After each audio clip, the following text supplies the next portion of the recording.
Axel, I'm so excited to have this conversation with you today that is much needed on a couple topics, right? We're going to talk about the research you're doing on the age of abundance and AI and how that impacts people, but we're also going to talk about your journey to become an expat. And I think it's a journey that many people are considering going on now. And I think hearing from you and what your family's going through and why you're doing that is going to be very important.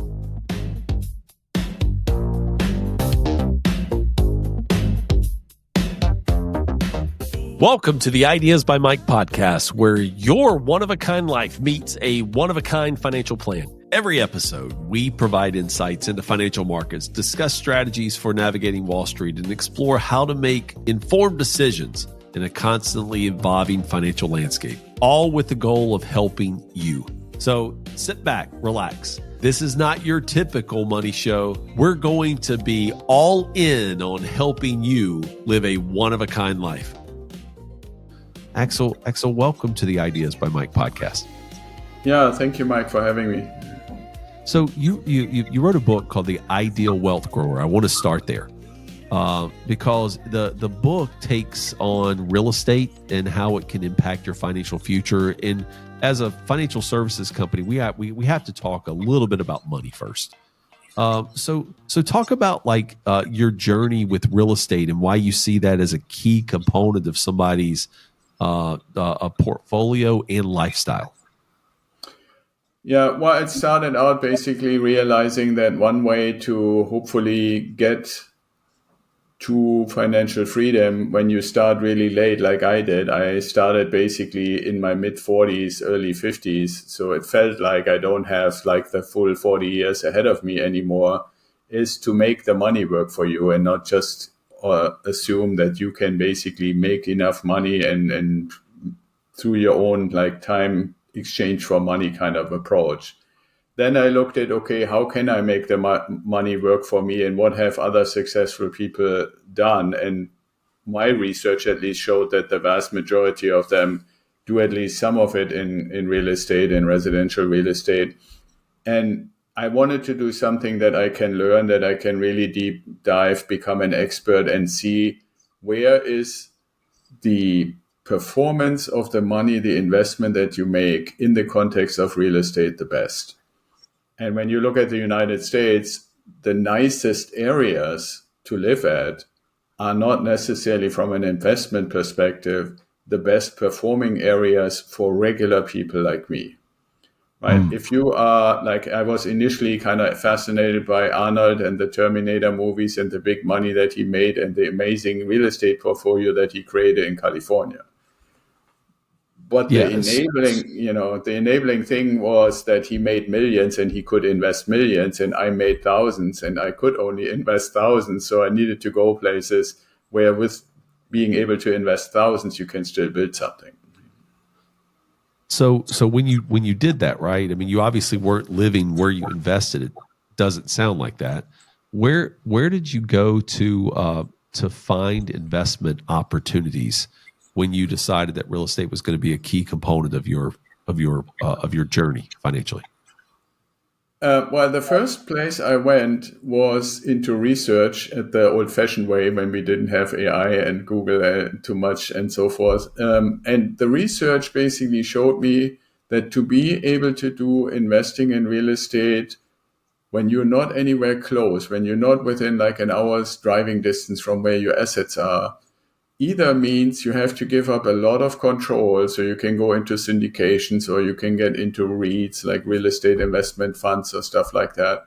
But those assets are controlled by other people. So if you want the combination of I want to be in control, I want it to be mine, I want to hold the title, and you want it in locations that are high performing, you need to have a different system. And what I discovered through the research was the fundamental idea of turnkey investing, where you find a company that finds a property or builds the property, puts the property on the market for a fair price that actually appraises, and then also manages it for you all under the same roof.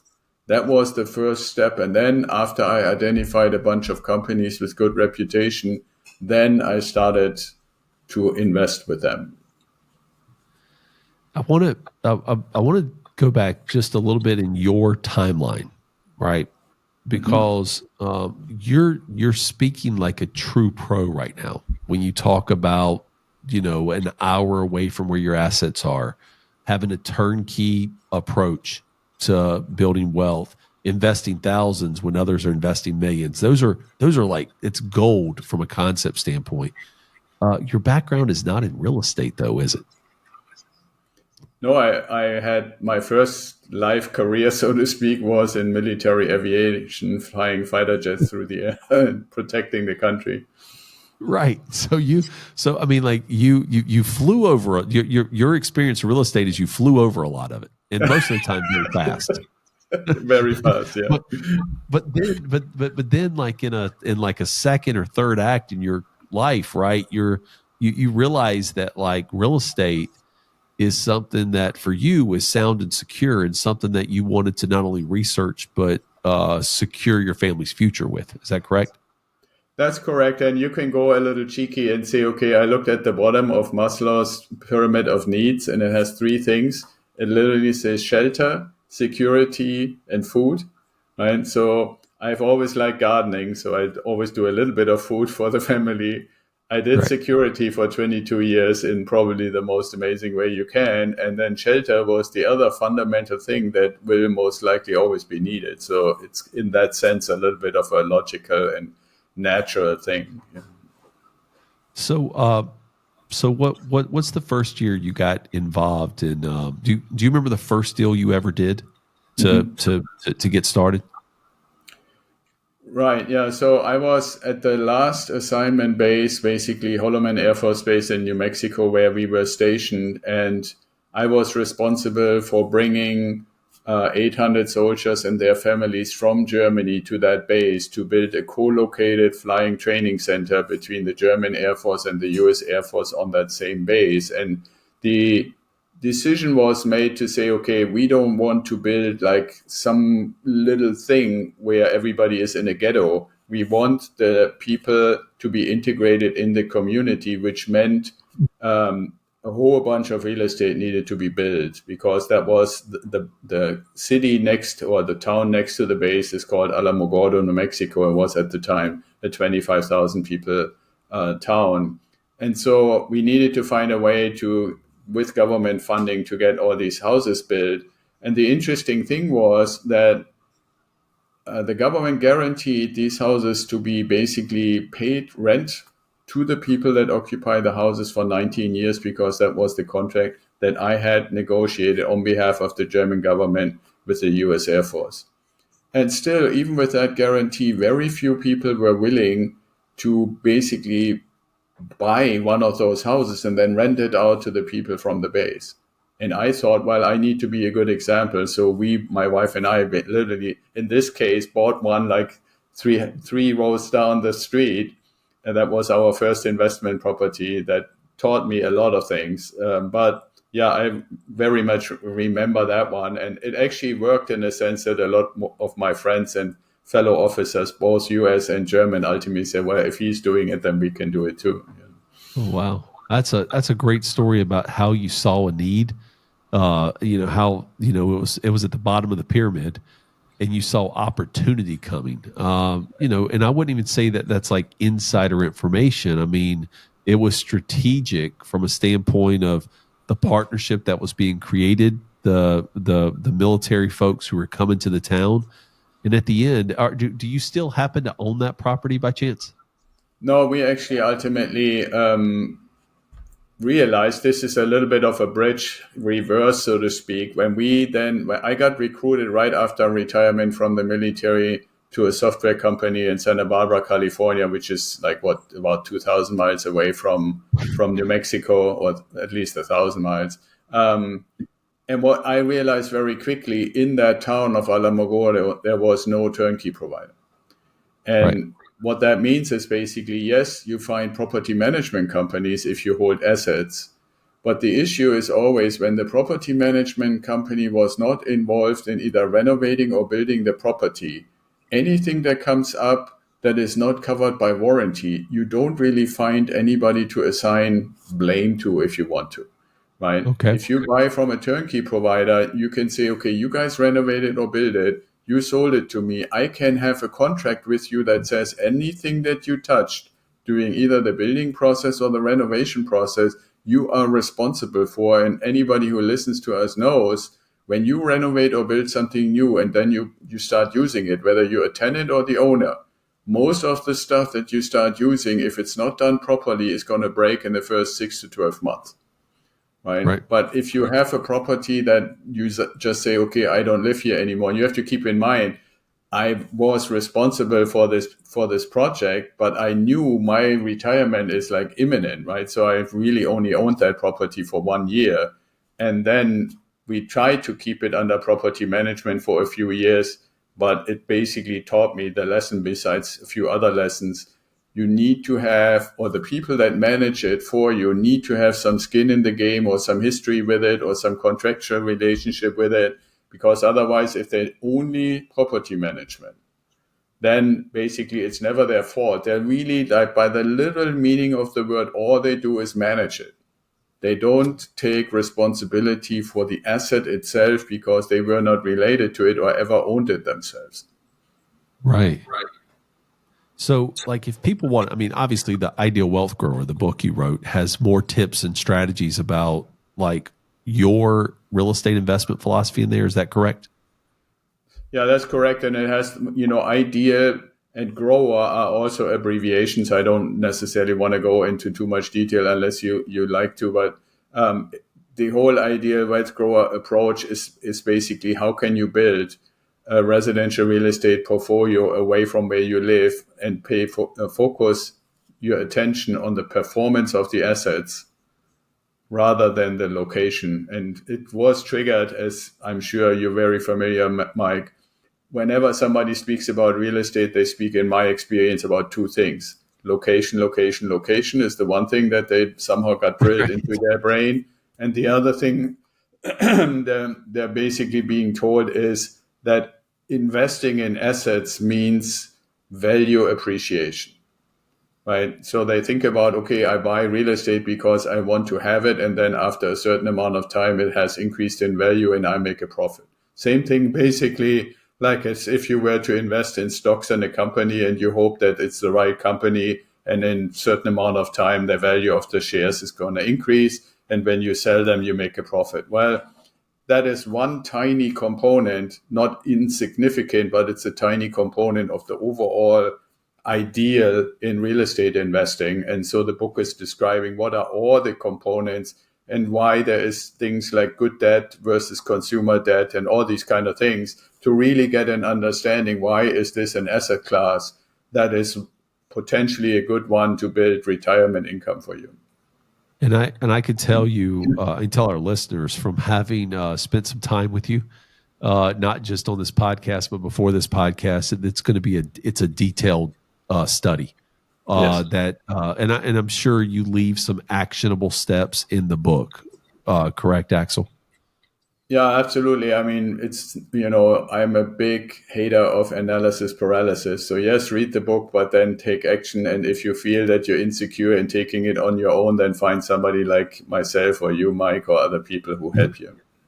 Absolutely. I want to like shift our conversation because listen, congratulations, by the way, on building something that is so it's like just a 7-minute conversation.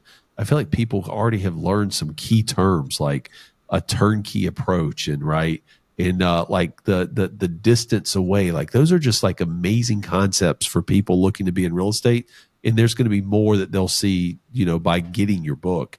But I do want to turn to something that you're doing a lot of reflection on, even study. You're having some, maybe some breakthroughs in it. And I want to talk about AI, and I want to talk about the age of abundance, because we don't often, on our show, we talk to a lot of folks who are entering retirement or people that are accumulating assets to eventually get to retirement. But like this whole concept of like AI and age of abundance is almost like a futurist conversation, but the future is now, correct? Right. Yes. Yes. So, Exactly. so give us 2 or 3 things that how you see where AI, and I even know that you group AI into the AI and the robot era, right? That how you think that's going to impact, the next 5 to 10 years to maybe a couple decades out. Yeah, I first have to say I'm not smart enough for a couple of decades out. 5 to 10 years, I'm willing to kind of venture into. For one, I think a really, really important concept that very few people intuitively grasp is the difference between linear growth and exponential growth, or what Tony Seba calls the S curve. S curves, and you may have heard similar terms, like one other one that goes in the same direction is called the hockey stick.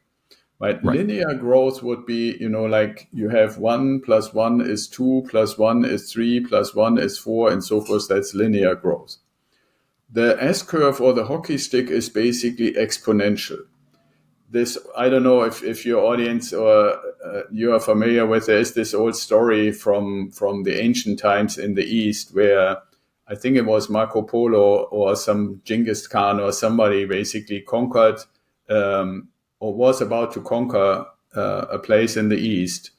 And the person in charge, I don't know if they call them a king or whatever, but the person in charge was basically saying, how can I avoid that my community and all my assets get destroyed? And so the conqueror said, well, we can do it this way. We take a chessboard and we basically double the amount of rice each field. And so you give me the rice that is equivalent to doubling the amount on every field 64 times. And you can all go and put this into either your favorite AI or into Google and say, okay, how much rice would that be at the 64th doubling? And it's more rice than has ever grown in the history of humanity. Wow. So but conceptually, when we see the chessboard and we say doubling it 64 times, that can't be that hard because we're really bad at exponential growth.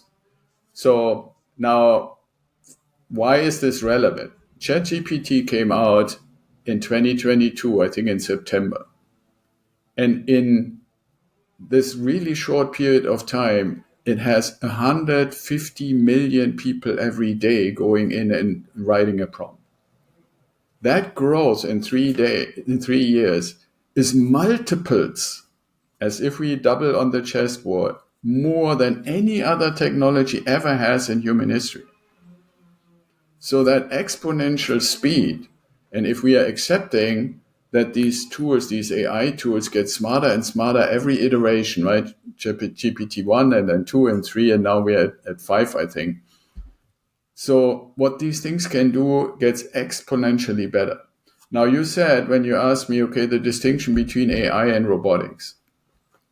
It's one thing to imagine, and we're struggling with this already, to say, can something like ChatGPT or Grok or Claude or whatever the names of these things are know everything all humans ever created as far as knowledge goes? And very soon, within these 5 years, the answer will be yes. We're already, for people, just so you understand, we're already at the point where all the content of the internet that was ever created on the internet has been fed in AI data centers, and AI has consumed it. And now the question is, okay, what's next? And one of the obvious next things is books, all the books that exist to feed it in, or the research papers that have, and so forth. But sooner or later, in the not very distant future, we will run out of new stuff we can actually feed it just by pure data or information. Now, the thing that oftentimes people say that I see for our audience to really start becoming aware of is, one of the distinctions is data just sitting somewhere and you can access it by Googling or by ChatGPTing or whatever you call it. But now, what happens when you start applying it? When you say, I make something that looks like a human, has the dexterity like a human in its hands, it can walk like a human, has the same height, maybe equal strength, maybe a little slower than a human. So now I can take all this knowledge that AI has and keeps accumulating and start activating it in action. I can tell it to go to Mike's house, do the lawn, do the harvesting, do the dishes, wash the windows, teach something to the kids. And let's say in my household, at some point, there is at least conceivable that my mother would decide, okay, I want to live close to you, right? Especially since we have a location in Spain right by the water. So we're kind of attractive. I guess Right. yours is probably like that too, right? So if she were to come, well, I want to make sure that that robot that I'm probably going to own is at least one of them is going to constantly pay attention to her and be at her back and ask for anything and everything, but also go as far as say, okay, I, the robot, don't mind to go to the toilet and take a urine sample and a stool sample and a blood sample and stuff like that on a daily basis. Because I want to know that my mom is healthy as can be, or if there's even the slightest indication that something is going in the wrong direction, we detect it early. I want that for myself. I want that for my kids. I want that for my grandson, and on and on and on. So when you start imagining what happens when AI becomes embodied, that's, I think, the trajectory that we're going to be on. And in 5 years, we will probably see these guys, whatever names we're going to give them, all over the place. So the interesting thing is like you just ended that with saying 5 years, and you said you're not willing to go out like 20 years. Do you see like, I mean, AI has already consumed, you're right. But do you see like how do you think our life will be like daily impacted? You said like from a medical standpoint and given this, but do you see like and maybe you don't have an answer to this and you could say that, but do you see like population slowing? Do you see disconnectivity among humans? Do you see what are some of the what are some of the side effects of this that we need to watch out for our as we continue as humans to kind of grow? Yeah, there's a whole bunch of different ones, but the ones that I see most immediately impacting your life or my life or any of our listeners' life or what viewers' lives. Number one is, how will those who have the ability to impact AI and the robots that are connected as embodied AI, this evolution in such a way that the result is friendly to humans? That the AI is not at some point going to say, we know everything, we understand how the coding goes that makes us, we can build ourselves, right? We have learned how to make 100,000 more of ourselves, whatever name. Like, let's use the example for Tesla, they call their robot Optimus. That Okay. Optimus thing in probably 2 or 3 years will fully understand how it's being made, to the extent that it could make more of itself. And it obviously knows what each one of the computer chips that is running the AI internally, what's on there, because they have it in themselves. They can talk to each other, obviously, because they're connected to the internet. So just to illustrate this a little bit, one of the important aspects is, will those who impact and influence the development of these creatures, so to speak, find a way to make it so that these creatures say, yes, humans are useful. I want to keep the humans around. That's one important thing. Now, as far as our daily lives, and I'm aware that for me at least, there is a finite, and for everybody else, there's a finite. It's just like, how long do I still have? Even though I don't want to venture into what's in 20 or 30 years or 35 years, that's kind of the time horizon that I see for myself, even though there could be medical developments that make that significantly longer.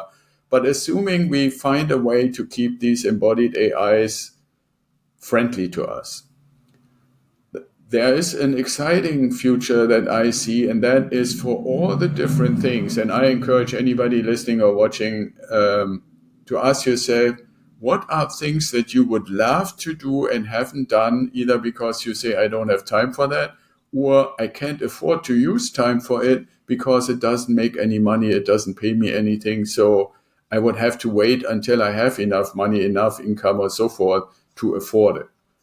right? So if you look at those kind of things, you want to hang out for hours and hours and do the chi thing, right? And really, really go deep with a group of people, maybe in a particular nice location where it doesn't matter how long it takes. You just hang there with that group of people until the last person says, okay, I want to go home now, right? That and completely irrelevant for the cost, because cost is not a factor anymore.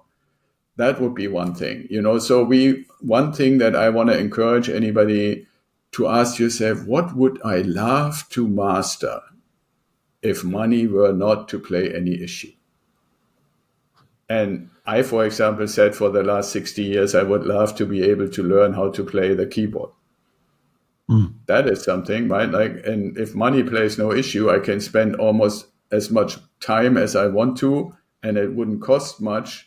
Maybe that robot can actually teach me how to play the keyboard, right? Because he or she or it won't cost me anything. I mean, we have to realize these things work 23 hours a day, 365 days a year, and they cost, by the time that you and I can buy them, maybe $30,000 or $40,000. Right. So if you turn that around compared to an employee, it's just it's basically free labor. And it's the laborer who knows, and I'm using the personal form who, you could say it knows pretty much everything anybody ever knew. And I want to maybe make a little bridge to what you told me about your grandma's amazing sandwich. When one of them ever observes how that is made, all of them will know how to make it. Right? So if I'm sitting somewhere, if I'm sitting in Spain and I say, hey, Mike, did you get one of those robots? What kind do you have? I can ask my robot to check in with Mike's robot. I want to have one of those colored sandwiches that his grandma used to make. Wow. Right?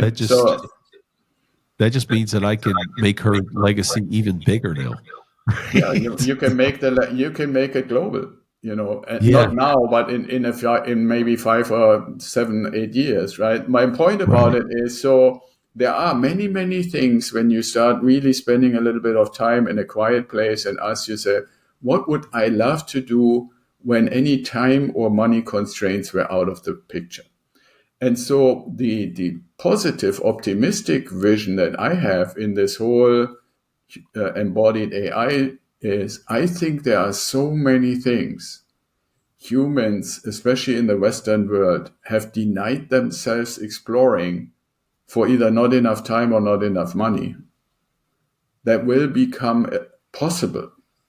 And that's part of the reason why I say I have no idea how creative, innovative, or cool things we can come up with that only humans can do. So that's why I said the first question is, what makes us humans? What is something special that only humans can do? And how does that resonate with yourself, with what you always wanted to do? I know that many humans, other humans, can do beautiful music on a keyboard, but I want to be experiencing how that is when I make it myself. And no robot the robot can tell me any story in the world ever told to any human on how that supposedly feels. But if I want to experience it myself, I need to learn how to do it. And then I want to play the tunes I want to play. Maybe I come even up with something new that only this little community, Axel, Mike, and the two wives like, and everybody else hates it. Who cares? Right? So that kind of vision, I think, is really exciting and optimistic, always assuming that the robots don't come to the conclusion they don't need us anymore. Right. This conversation is so fascinating. I mean, we have so many guests that come on our podcast, and they're teaching something that is practical to go. But like, I hear 6, 7, 8 opportunities in what you're saying. I hear man, there's still so much for AI to consume with books and other things. That means data centers are a potential investment opportunity. But I also hear that there's an investment in human connections, right? Yes. And if you want to really get past, in the next 5 to 10 years when AI has consumed everything and the robot phase comes into play, if you want to be able to partake in that, you're going to have the opportunity to do that. I mean, this is going to strike so much conversation in our comment section, and really just comments, and I mean just conversation in general with people who listen and consume this. Typically, we end the Ideas by Mike podcast about this time. But Axel, if you're okay, I'd like to go into overtime a little bit and talk Okay. about one other fascinating piece about how you're living life right now. You are in transition mode, becoming an expat, right? Back early in your life, you transitioned to America. Now you're going to transition to Spain, and a lot of people are thinking about this as a retirement strategy, as a family life strategy, but few people. I mean, first of all, they don't know where to get started. And then second of all, they don't know what to expect on the other side. I know you're in the transition phase and you've been doing it for some time, but I'd love to talk about like how you got started in the process, like the technical side of it, first of all, and how you see it working for you and your family in the next 5 to 10 years. Yeah, absolutely. So the first thing, and it might sound like a kind of a little bit of a broken record because it's so similar, for anybody considering something like this, I would highly recommend to first ask yourself, if I had the opportunity to have the ideal place, what are the things that I would like to have in my ideal place? And it's not so much, how should I say, consumerism type of things. But one thing I can tell you is, since our main hub, so to speak, is still in San Diego County, when we first got there many years ago, we realized, wow, we really love this Mediterranean climate, all these flowers, it's always green. There's basically spring and summer. Those are the two seasons, right? The others are barely happening. Now, not everybody is necessarily cool with that, but for my wife and I, we really love that. We like to be close to the water. It's kind of funny. We rarely ever go into the ocean, but we like to be close to it. We like to walk along it. We like to how it smells and stuff like that, right? We also realize that when there's a lot of sunshine, like San Diego, like 300 days a year, something like that, people have a different glow, a different attitude, a certain level of friendliness. Right. At least when you meet them at the beach, let's put it that way. So then you might also have preferences to food, right? Like my wife and I had practiced Mediterranean paleo kind of diet, even while we were in the US for 15 years. So it kind of made sense to say, well, how about why don't we go into the Mediterranean area where that stuff is normal, right? So that was fundamentally asking ourselves, okay, what do we really want when we had to define an ideal place? So it ended up pretty clearly, okay, we want to be somewhere in this climate, not too far away from the beach, on and on and on. Then, and this is maybe quite interesting for your audience, we ask ourselves, what are things that kind of rub us the wrong way? Huh. And I give you a practical example. So we said Mediterranean, so we started watching YouTube videos, kind of incessantly almost at night. No TV, just YouTube videos about Greece, Cyprus, southern France, Italy, Spain, Portugal. We even looked into Morocco. Totally, disregarding, is it easy to go there? What is the visa? What is the passport? All that kind of, we just wanted to find out where would be the right location. And one of those things that both my wife and I, surprised both of us, what rubbed us the wrong way is when we saw videos where people were describing, living in, I don't know, the coast of Italy or something like that. And they showed the videos walking through the area, walking along the beaches and stuff. And there was graffiti and trash all over the place. Okay. I honestly have to say, before we did this, I don't know that I consciously ever really realized that rubs me the wrong way. So we started looking with at least a little more attention to that, and we found out the cleanest of all the places that we could find in all the videos was Spain. Now, to tell you that was a correct observation, we love to go to the farmer's market every week, at least to one of them. If you go here where we have the house, if you go to the farmer's market on Friday and it's open between 8 a.m. and 1:30 p.m., and you go and you shop, and obviously farmer's market is kind of like a messy thing when they, have all the stuff going on. And in Spain, the farmers market is also a little bit of a flea market in combination. But the point is, so you went there, let's say at 1 p.m. and you got all your stuff for the coming week. If you go to that same spot at 4 p.m., you would not know that there was ever a farmers market that day. That's how, they have it. They can be messy. 3 hours later, you wouldn't even know it happened. Wow. Now, that might be a little bit over the top for some people, but for us, we just appreciate that they keep their place clean. And if they make a mess, they clean it up again. That's not the case if you want to do the same exercise that we did for all the different countries around the Mediterranean. Most of them don't. Some of it may be culture and mentality, or maybe they don't care. For whatever reason, I can't give you the answer why it is, but I can say I've lived it now, seen it for a while. The Spanish do. So that was something that we totally didn't have on our radar when we first started looking, but it became something that we looked into. And so that was one thing. So find out what you're really into. Try to find where you can find this in the world, and start studying the location, start narrowing it down. We narrowed it down to about a 200-mile stretch along the coast, and then, started inquiring. Then you can go onto the typical real estate, like the European Zillow in our case, but they have the same thing. Start looking at properties. And then an important thing is you also in parallel want to start looking at what are the rules. Now, for my wife and I, it was a huge benefit to have a European passport, so we didn't really have to worry about can we live there and do we need a visa or stuff like that. But if any regular American or Canadian viewer or listener hears us talking, you would have to figure out exactly how do you want to organize it if you wanted to go any place in Europe that is part of the European Union. But there are places and people, and I'm even happy to help anybody who wants to know, can I get a lawyer, or what YouTube channel is giving me all the rules for Americans if they wanted to do it. So that's, the preparation. And then when you have narrowed it down, my suggestion is, if you're not already in retirement, try to spend at least 2 weeks. If you are already in retirement, try to spend some time, if it's Europe or European Mediterranean area, spend some time in the spring or fall, and sometime maybe, like 6 months offset.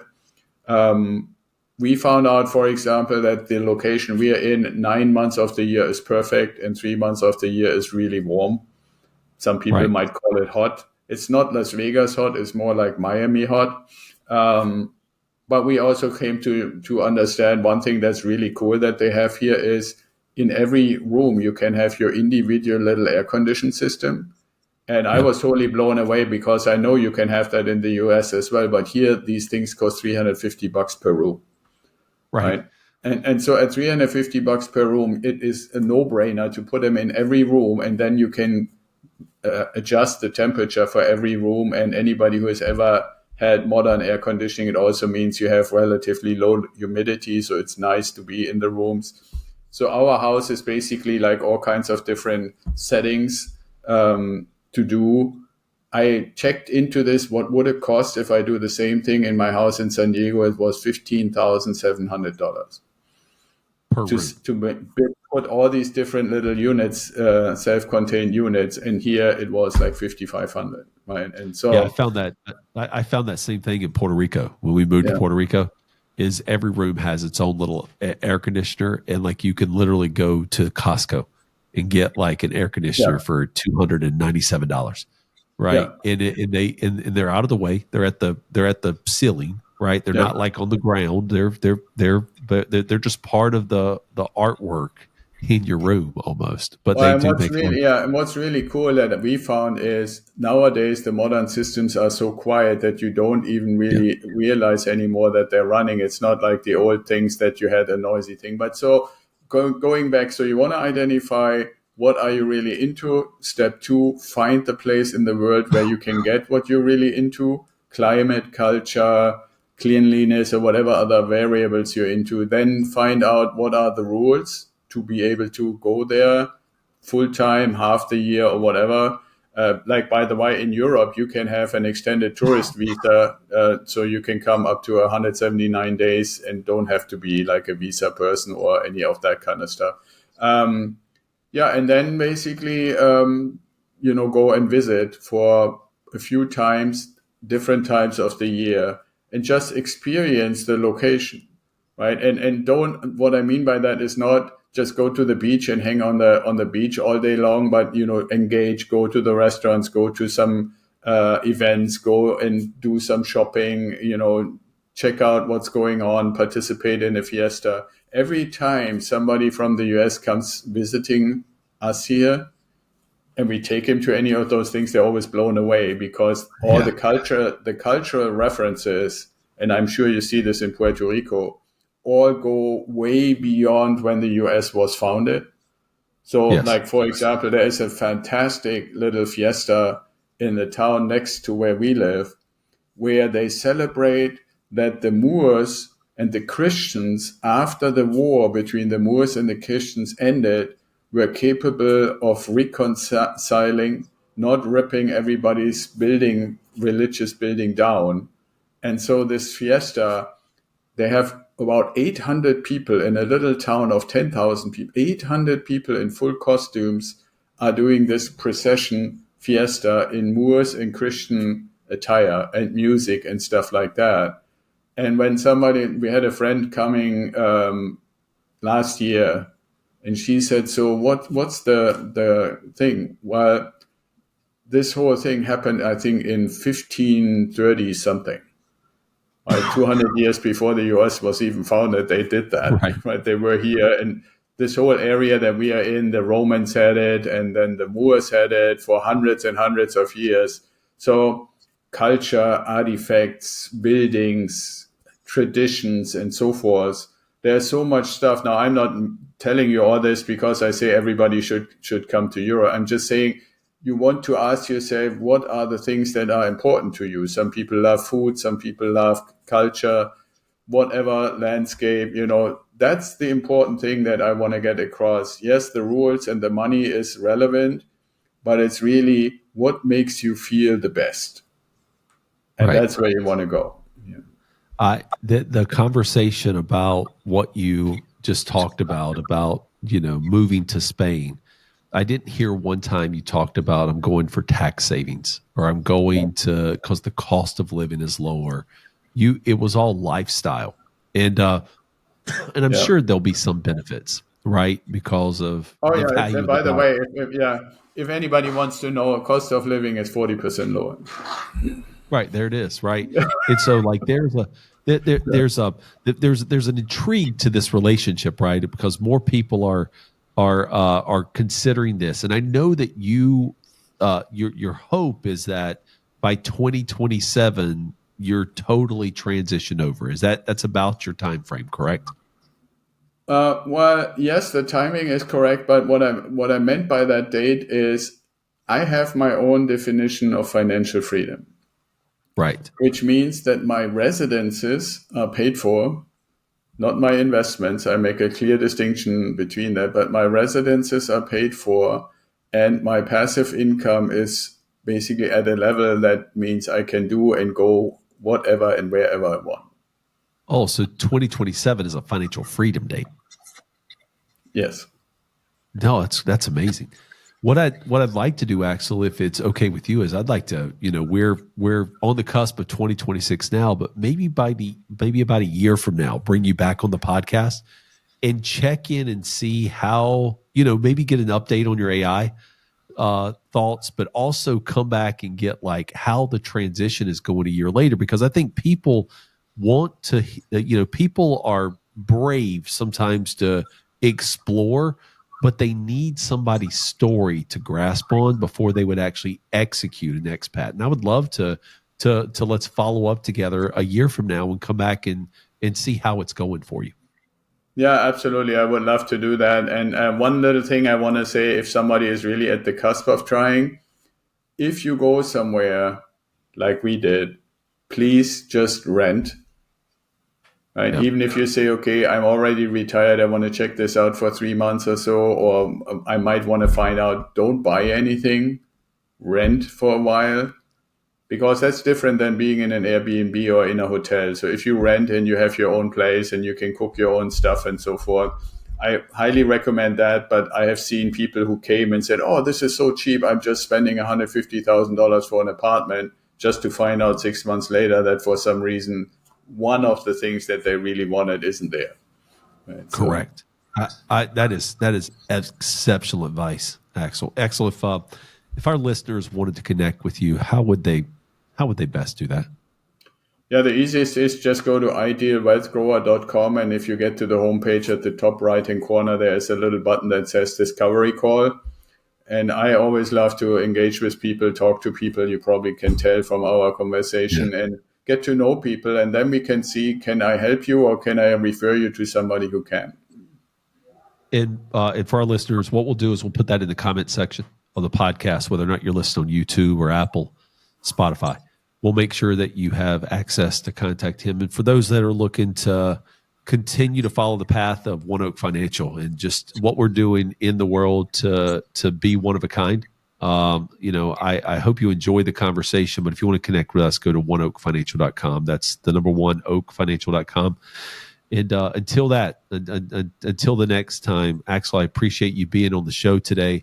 For our listeners, we always end the same way. I want you to know that you're unique, that you're special, and that your gift to the world is your time here. Don't be like anybody else. Be one of a kind. Thank you for joining us today on the Ideas by Mike podcast. This has been Mike Milligan, your host, where I look to bring real world conversations with you of people changing the game in the financial planning, investment, and retirement income space. If you want to reach out to our firm to learn more, you can go to oneoakfinancial.com. That's the number one, oakfinancial.com. One Oak Financial is a nationwide firm here to help you build a one-of-a-kind financial plan for your one-of-a-kind life. CFP Board owns the marks CFP, Certified Financial Planner, and CFP in the United States. As a reminder, Mike Milligan's Certified Financial Planner is an investment advisor representative of Advisory Alpha LLC, an SEC-registered investment advisory firm. All opinions expressed by me or our guests are solely our own opinions and do not reflect the opinions of Advisory Alpha. This recording is for informational purposes only. It should not be relied on for investment, tax, or legal decisions, and it's in no way intended to communicate or guarantee specific performance or suitability of any security instrument or product, as we may have discussed. Investment advisory and financial planning services offered through Advisory Alpha LLC, a registered investment advisor. Insurance is offered through Ideas by Mike, a Virginia-based LLC, here to serve you in all 50 states and the District of Columbia. Ideas by Mike is a separate and unaffiliated entity of Advisory Alpha LLC. While tax and legal issues may be discussed in the general course of financial and investment planning, Advisory Alpha does not provide tax or legal services. Please consult with your tax or legal professional prior to making a decision relative to those decisions. Any and all statements of purported or observed general practices of non-affiliated firms and advisors or conditions of the broad financial services industry are solely the opinions of Mike and are not intended to be offered as factual. The validity of these statements has not been verified, and as such, no representation of their validity are made. An annuity is a long-term financial product designed largely for asset accumulation and retirement needs. All guarantees are backed by the claims paying ability of the issuing insurance company. This podcast is produced in conjunction with Mike Milligan, LLC. Thank you again for joining us today. We'll see you on the next podcast. In your one-of-a-kind mind.